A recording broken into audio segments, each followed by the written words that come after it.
예수님은 천국의 백성이 된 사람들은 마음 가장 깊은 곳으로부터 하나님을 섬기되 하나님 우리의 사람의 마음을 깊이 꿰뚫어 보시는 분이시기 때문에 우리의 마음을 무엇보다도 세우는 것이 중요하다라는 사실을 강조합니다. 우리가 앞에서 살폈던 여러 가지 예들은 도덕적이고 윤리적으로 어떠한 그런 표준을 가지고 살아야 되느냐에 대해 생각했다면 우리가 지난 시간부터 이제 살펴가는 내용은 뭐냐면 종교적으로 참 좋은 신앙의 덕목이라고 말하는 것, 예를 들면 구제하는 일이죠. 지난 시간 살폈던 것 구제하는 일, 또 우리가 이제 오늘과 다음 또 이렇게 생각해 보게 될 기도하는 일들, 그리고 또 하나는 금식하는 일들에 대해서 예수님께서 말씀하십니다. 소위 종교적으로 경건하다, 거룩하다라고 말하는 사람에게 있어서 이 세 가지는 대표적인 덕목들에 해당이 됐어요. 그렇지만 예수님은 이러한 경건한 그런 모습 속에서도 여전히 우리의 사람의 부패한 심성이 그 안에 도사리고 있을 수 있다라는 것을 말씀하면서 우리가 어떻게 그런 종교적인 거룩함과 경건함을 드러내야 될까에 대하여 예수님이 말씀해 주셔요. 오늘 우리가 살피는 내용은 마태복음 6장 1절부터 18절까지 길게 이어지는 내용인데 여기에서 예수님이 구제에 대해서, 기도에 대해서, 금식에 대해서 말씀하세요.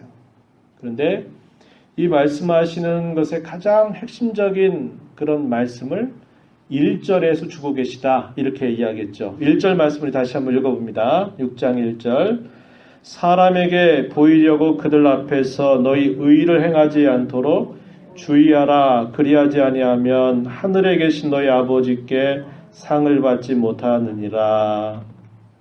사람에게 보이려고 목적 혹은 동기를 말합니다. 종교적인 덕목을 행하는데 그 목적과 동기가 하나님에게 자신을 보이려고 드러내려고 하는 게 아니라 사람에게 자신을 보이려고 나타내려고 하는 동기나 목적을 가지고서 사람들 앞에서 너희의 의를 행하지 않도록 주의해라. 의를 행하라고 하는 것 자체를 주님이 부정하는 게 아니에요. 왜? 우리가 의롭다라는 것은 반드시 우리의 행실들을 통해서 나타나기 때문에 그래요. 그런데 그 의를 나타낼 때 동기와 목적이 무엇인가를 예수님께서 우리에게 지적하시는데 사람에게 자신을 나타내려고 사람에게 자기를 보이려고 하는 동기와 목적을 가지고 의를 나타내는 것은 이것은 하나님 앞에 범죄 행위다. 이렇게 말씀하시고 있는 겁니다. 의를 행하지 말라 이게 아니라 의를 행하는데 뭘 주의하라는 거예요. 너희의 동기와 너희의 목적이 어디에 있는가를 항상 조심해야 된다. 예수님이 이렇게 말씀하시는 것입니다. 자, 그 가운데 2절부터 4절까지 우리가 구제에 대해서 생각해 봤고요. 이제 5절부터 15절까지 내용은 기도에 대한 것입니다. 이 기도 안에 우리가 그토록 잘 알고 있는 예수님이 가르쳐 주신 기도, 소위 주의 기도가 여기에 포함되어 있다는 것을 우리가 기억하죠. 그리고 16절, 17, 18절 내용에서는 금식에 대해서 예수님이 말씀하세요. 우리가 오늘 살펴보게 되는 이 기도에 관해서도 예수님이 이렇게 말씀하셨습니다. 5절 가서 보면요. 또 너희는 기도할 때 외식하는 자와 같이 하지 말라. 외식하는 자, 어떤 자라고 그랬어요? 연극 무대에서 가면을 쓰고 맡겨진 그 배역을 연기하는 사람을 말하는 겁니다. 이것은 뭘 말씀할까요? 자기의 속마음은 다른 데 있는데 자기의 겉은 전혀 다르게 행동하고 있는 그러한 모습, 그의 속의 생각과 그가 드러내고자 하는 그의 어떤 행실과 서로 일치되지 않는 거짓된 그러한 모습을 가지고 있는 사람, 이런 사람을 두고 외식하는 자 이렇게 예수님 말씀하셨습니다. 외식하는 자와 같이 하지 말라. 이 말은 기도할 때 외식하는 자 같이 많이 한다는 겁니다. 그들은 사람에게 보이려고, 사람에게 나타내려고 회당과 큰 거리 어귀에 서서 기도하기를 좋아한다. 이렇게 말씀했습니다. 목적이 뭐라 그랬어요? 사람에게 보이려고 이렇게 했다는 거예요.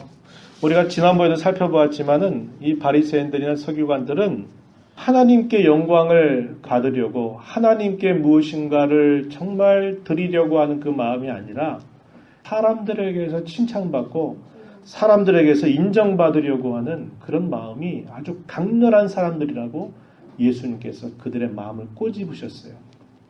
지난번에도 말씀드렸지만 요한복음 5장 44절 거기 보면 너희가 서로 영광을 취하고 유일하신 하나님께로부터 오는 영광은 구하지 아니한다. 또 요한복음 12장 43절에서도 이렇게 예수님 말씀하셨어요. 그들은 사람의 영광을 하나님의 영광보다 더 사랑하였다. 이렇게 말씀합니다. 그들 마음속에 이러한 것이 아주 간절한 사람들이다. 이렇게 말해요. 종교적인 외식입니다. 종교적인 위선입니다. 위선자들, 외식자들 이렇게 예수님께서 말씀하시는 거예요. 어떻게 기도했다고 했어요? 5절에 보니까 회당과 큰 거리 어귀에 서서 기도하기를 좋아했다. 이렇게 예수님 말씀하십니다. 회당에서 기도하는 것 불법적인 거 아니고요. 그들이 서서 기도하는 거 불법적인 거 아닙니다. 그런데 중요한 건 뭐냐? 그들의 동기, 그들의 목적, 그것이 어디에서부터 시작이 됐고 어디를 향하고 있느냐 하는 게 중요하다는 거예요. 예를 들면 당시에 경건한 유대인들은 하루에 3번씩 기도하는 일들을 늘 했습니다. 우리가 잘 아는 바와 같이 다니엘의 경우도 그가 이방 나라의 그런 포로 생활 중에도 항상 창문을 열고 예루살렘을 향해서 늘 기도하는 그런 자세를 취했습니다. 그래서 그들은 하루에 여러 차례 기도하는 일들을 늘 해왔다는 것이고요. 또한 그들이 서서 기도하는 것도 그게 뭐 아주 별스러운 행동이 아니고 그들이 서서도 기도하는 일들을 했습니다. 예를 들면 마가복음 11장 25절 말씀에 보면은 이런 말씀을 우리가 확인하는데요. 서서 기도할 때에 아무에게나 혐의가 있거든 용서하라.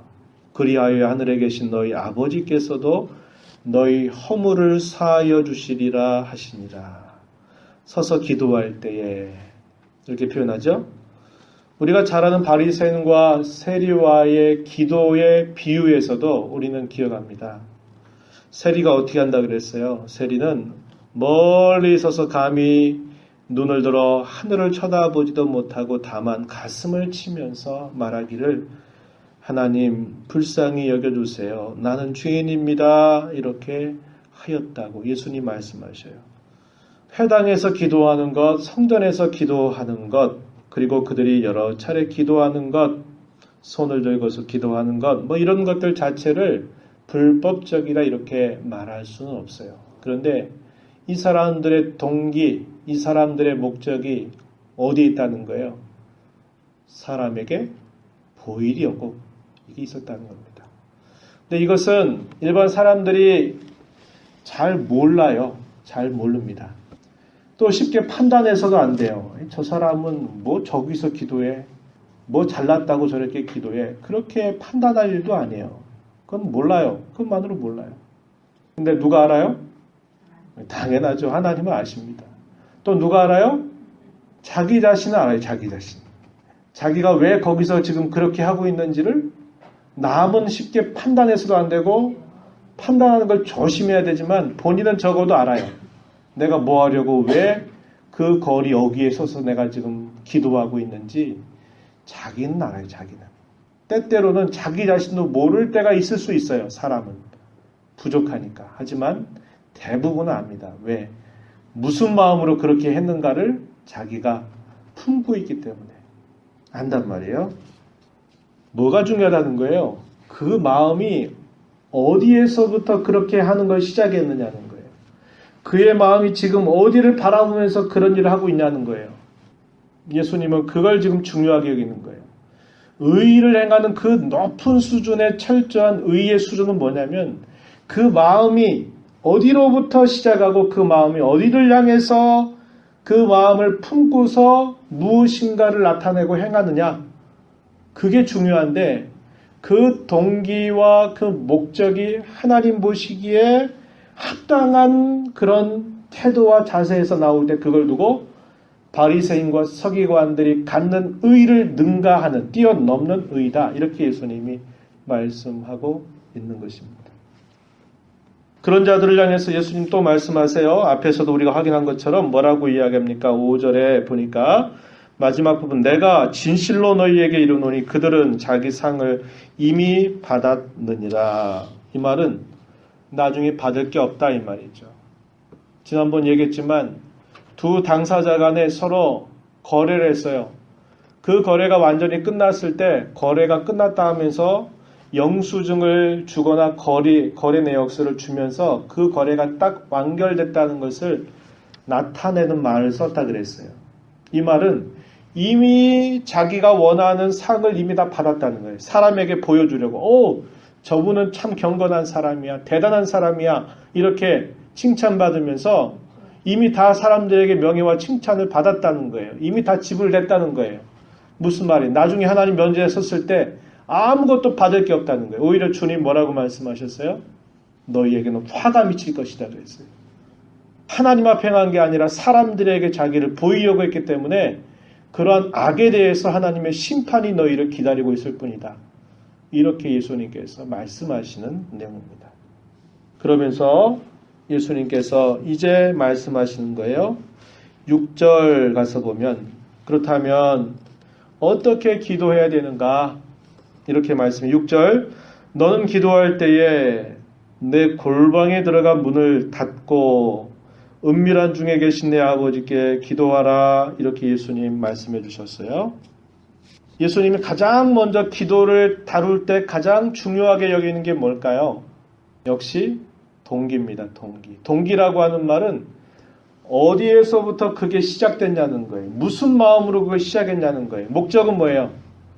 그것이 어디를 지금 바라보고 가고 있냐는 거예요. 예수님이 기도할 때 가장 중요한 기도의 자세는 어디에서부터 시작해라? 너희의 동기가 어디로부터 시작이 됐는지, 너희의 기도가 과연 무엇을 향하고 있는지를 바르게 설정하라는 거예요. 그거부터 얘기하시는 겁니다. 그 이야기가 이 6절 속에 표현되어 있어요. 내 골방에 들어가 문을 닫고 은밀한 중에 계신 내 아버지께 기도하라. 예수님 말씀하세요. 왜? 그들은 사람들에게 보이려고 하는 동기로 시작했고 마침내 사람들에게 보여줘서 야 칭찬받고 영광 얻고 하는 것을 그들이 나타낸 것에 대해서 예수님 뭐라고 말씀해요? 은밀하게 그들은 의도적으로 드러내놓고 하는 것에 대해서 예수님은 은밀하게 이렇게 이야기하고 계시는 겁니다. 여기에서 이 말씀은 모든 사람들이 함께 모여서 기도하는 공적인 기도를 뜻하기보다는 개인적으로 그가 하나님 앞에 기도할 때 갖는 개인적 기도에 있을 때 이런 자세를 가져야 해요. 물론 공적인 자세도 마찬가지죠. 그러나 여기서 이 내용을 봤을 때는 그가 하나님 앞에 자신이 하나님 앞에 기도할 때 이렇게 동기를 점검하고 이렇게 하라는 거예요. 내 골방에 들어가 문을 닫아라. 이 말씀은 이런 뜻으로 생각해 볼 수 있어요. 첫째는 뭐냐? 모든 방해와 마음의 혼란을 닫아버리라는 겁니다. 막아버리라는 거예요. 두 번째는 뭐냐면 사람들이 쳐다보는 그 안목을 의식하지 않도록 문을 닫아버리라는 거예요. 세 번째는 뭐냐? 우리 자신을 하나님께만 가두라는 거예요. 골방에 들어가 문을 닫아라 하는 이 말은 하나님께만 내 모든 것을 가두어 버리라는 거죠. 그러기 위해서 문을 닫아버려라 이렇게 말씀하는 뜻이다 이 말입니다. 또 다른 의미로 이걸 이렇게도 이야기할 수 있겠어요. 골방에 들어가라 라고 하는 말의 의미는 내 마음속 깊은 곳으로 들어가서 뭐하라? 기도하라 하는 그런 말씀입니다. 기도의 본질은 뭡니까? 우리 자신이 하나님을 진실하게 찾는 것입니다. 진실하게 찾는 거예요. 동시에 하나님께서 말씀하시는 것을 듣는 것입니다. 그래서 주일 오후에 그런 이야기를 드렸어요. 기도에 대한 가장 좋은 정의가 뭐라고 그랬습니까? 기도는 하나님과 뭐 하는 것이다? 교제하는 것. 또 다른 말로 하나님과 대화하는 것이다. 이렇게 이야기했습니다. 시편 27편 8절 말씀 한번 찾아서 읽어볼까요? 우리 한 목소리로 말씀을 천천히 읽어봅니다. 시작. 너희는 내 얼굴을 찾으라 하실 때에 내가 마음으로 주께 말하되 여호와여 내가 주의 얼굴을 찾으리이다 하였나이다. 말씀 보세요. 너희는 내 얼굴을 찾으라. 누가 하는 말씀일까요? 그렇죠. 하나님께서 하시는 말씀이에요. 너희는 내 얼굴을 찾아라. 내 얼굴을 구해라. 이렇게 말씀하시는 거죠. 그러니까 이 시편 기자가 뭐라고 말해요? 내가 마음으로 주께 말씀드렸대요. 뭐라고요? 여호와여 내가 주의 얼굴을 찾겠습니다. 이렇게 내 마음으로 말씀드렸다고 이야기합니다. 기도는 그겁니다. 하나님이 우리 각자를 향해서 내 얼굴을 구해라. 너 다른 거 구하지 말고 내 얼굴을 구해라 하시는 하나님의 말씀이고 우리의 마음으로 하나님, 제가 하나님을 구하겠습니다. 하나님의 얼굴을 구합니다. 이런 자세로 우리가 하나님 앞에 나아가는 것입니다. 여기에 기도의 본질이 있는 거예요. 본질이. 여러분 그 말씀을 써놓으세요. 써놓으시고 자주 읽으십시오. 묵상하십시오. 기도는 일방통행이 아니라 내가 하나님께 아뢰고 하나님이 내게 하시는 말씀을 듣는 것입니다. 교제하는 겁니다. 대화하는 겁니다. 하나님을 만나 배우는 것입니다. 주님은 이 말씀을 통해서 이야기하는 거예요.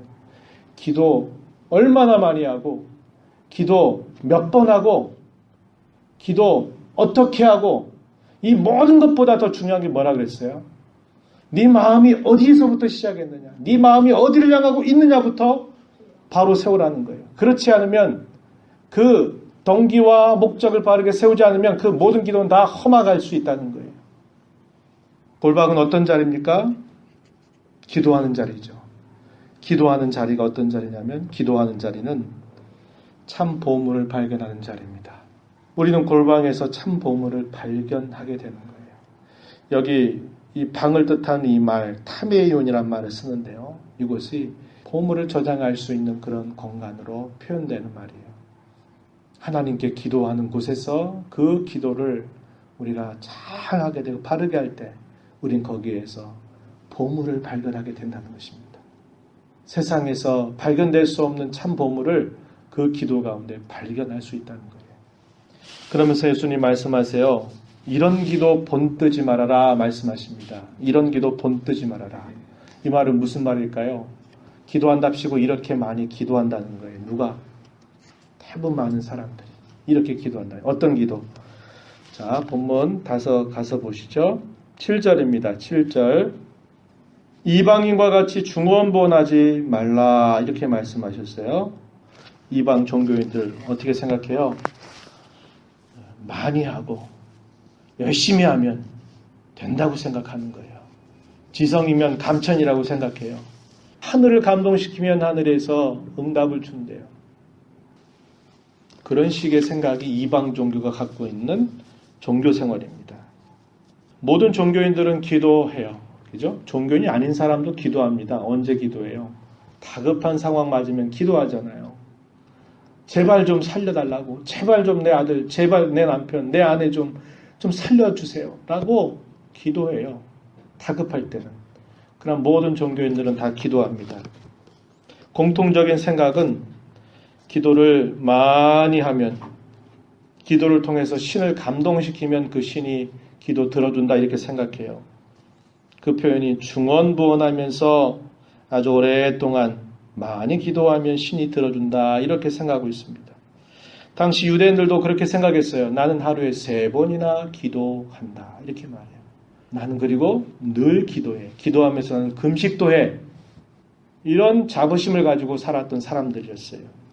유대인들도 부르는 신의 이름만 달랐을 뿐 그들의 기도하는 태도가 이방 종교인들이 하는 것과 다르지 않았다고 예수님 말씀하는 거예요. 그들이 알지 못하는 신, 막무가내 신의 이름을 부르는 우상 대신에 거기다가 하나님 이름을 대입시키는 거예요. 우리 한국 사회에 무속 종교가 얼마나 많아요.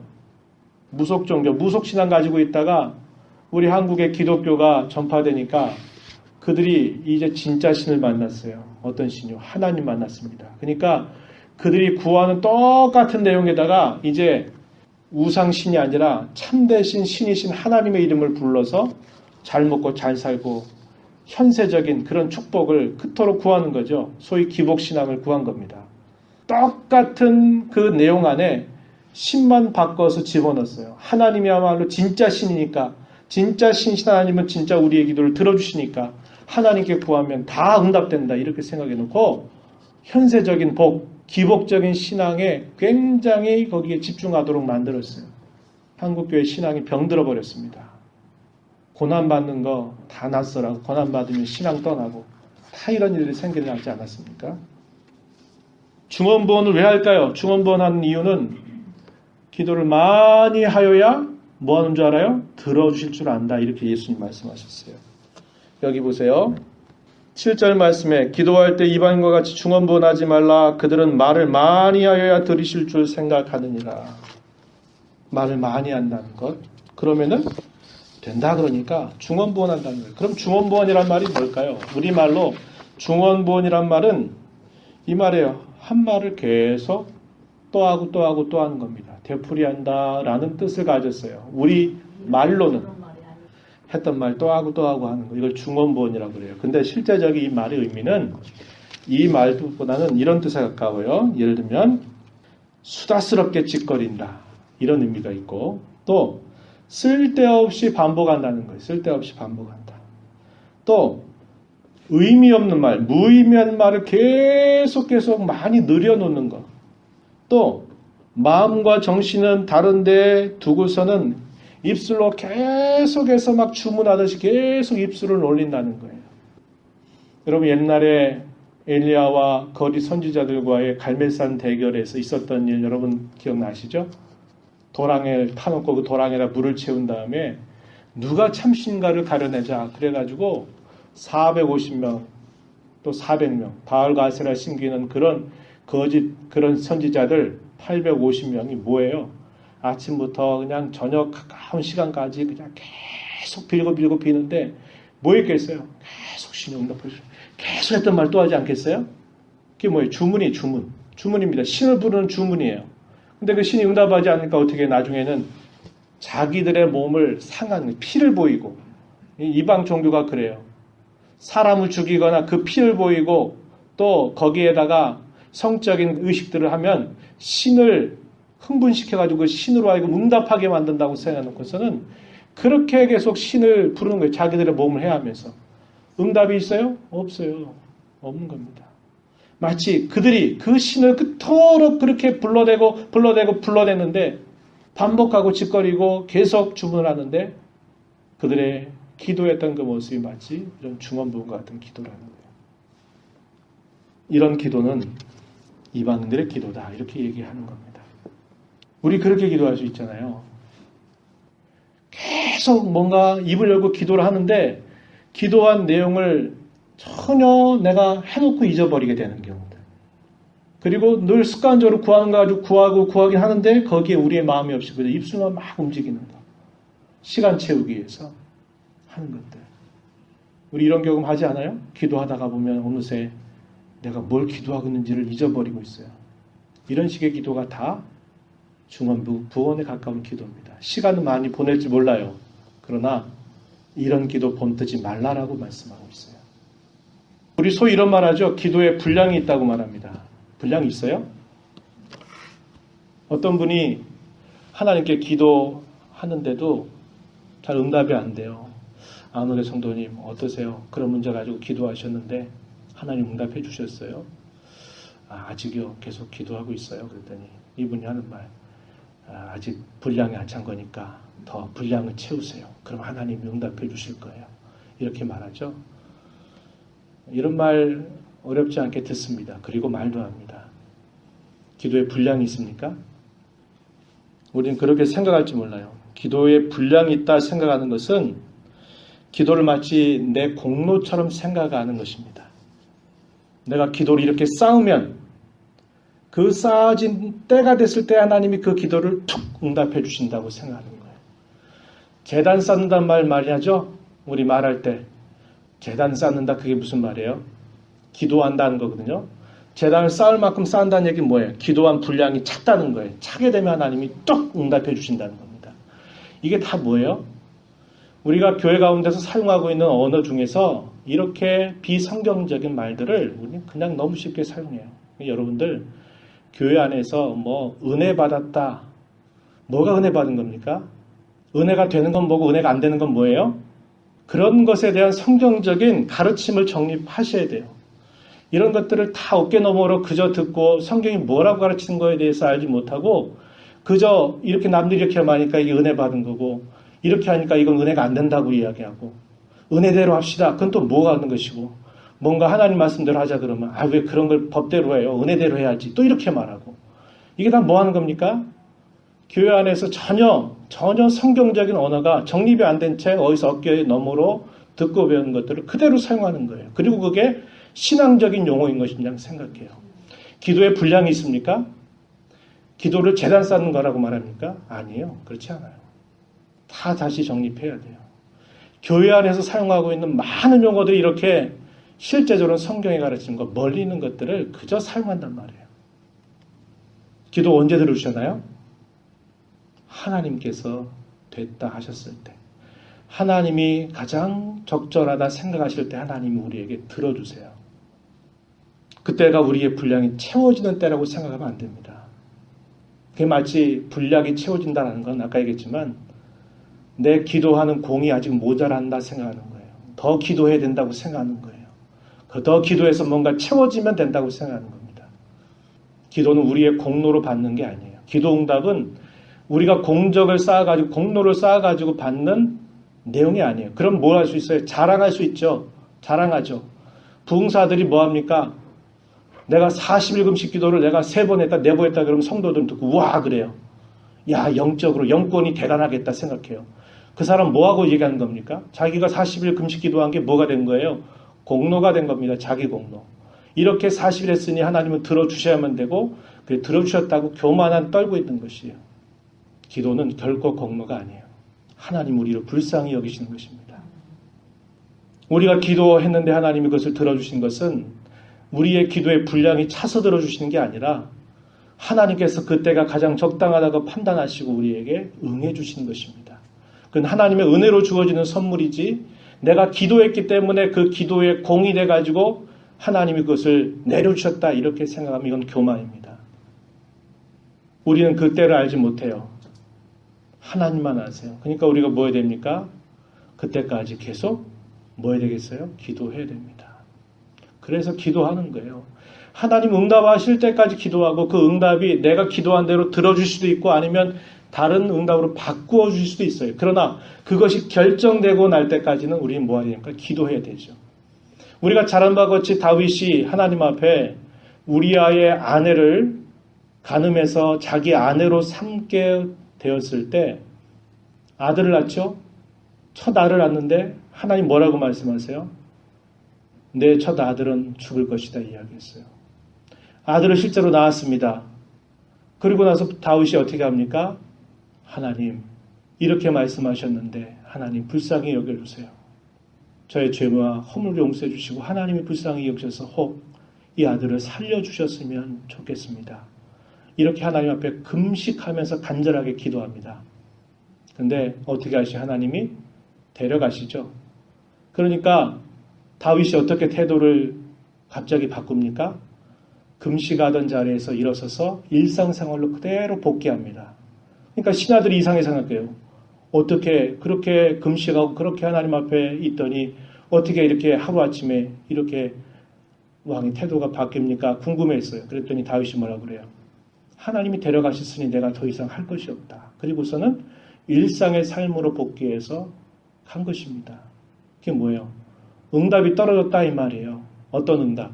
내가 원했던 응답이 아니라 하나님이 말씀하신 대로 취해 가셨다는 겁니다. 그 응답이 떨어진 겁니다. 떨어지니까 자기 일상의 삶으로 돌아가는 거죠. 우리도 마찬가지. 우리가 기도할 때는 하나님께서 이렇게 그분의 때가 돼서 응답하실 때까지 우리는 뭐 해야 됩니까? 기도해야죠. 하나님의 긍휼을 구하고 은혜를 구해야 되죠. 그러기 위해서 우리가 기도하는 거지. 마치 우리가 계속 기도하는 게 분량 채우기 위해서 기도한다. 이렇게 생각하면 이것은 결코 올바른 신앙 태도가 아니다 하는 것을 꼭 기억해야 됩니다. 하나님 우리의 모든 필요를 아세요. 내가 구해야만 주시는 분이 아닙니다. 구하지 않아도 우리의 필요를 채워주시는 분이에요. 그 사실을 이야기하고 있는 겁니다. 말씀을 맺어요. 기도에서 가장 중요한 것은 누누이 이야기하지만 동기와 목적이 무엇인가를 점검하는 것입니다. 이게 정말 중요해요. 겉으로 드러나는 행위 자체를 두고 우리가 판단하기 어려워요. 아까 얘기했지만 저 사람은 저기 회당에 서서 기도하네. 저 사람 저렇게 기도하니까 저거 외식이야, 위선이야. 이렇게 우리가 판단해서 안 돼요. 그러나 아까 얘기했지만 하나님은 아시고 기도하는 자신은 알아요. 무슨 동기로 하고 있는지, 무엇을 위해서 하고 있는지 알고 있습니다. 동기와 목적을 점검해야 되고요. 그래서 하나님이 우리의 마음으로부터 정말 올바른 동기와 목적을 가지고 기도하는 생활을 다시 시작하게 됩니다. 그리고 우리의 기도의 궁극적인 목적은 뭐라 그랬어요? 하나님과 교제하는 것입니다. 교제하는 거예요. 또 더 덧붙여 얘기하면 그분의 영광과 그분의 뜻에 대한 순종을 위해서 기도하는 것이 올바른 기도입니다. 내가 원하는 것 관철시키기 위해서 얻어내기 위해서 하는 거 말고 하나님의 뜻을 발견하고 그 뜻 앞에 순종하기 위하여서 기도하는 것이 이 기도의 올바른 목적에 해당이 된다고 하는 겁니다. 다시 점검해야 되고요. 이것은 어느 정도 되면 된다가 아니라 끊임없이 되새겨 봐야 되는 내용들입니다. 그래서 내가 하나님 앞에 무엇 때문에 무엇을 위해서 왜 기도하는가 하는 것부터 점검하고 우리의 잘못된 기도의 습관에 대해서는 과감하게 고쳐나가야 된다 하는 것을 우리는 기억해야 됩니다. 이러한 올바른 신앙의 걸음으로 나아가게 되기를 진심으로 바랍니다.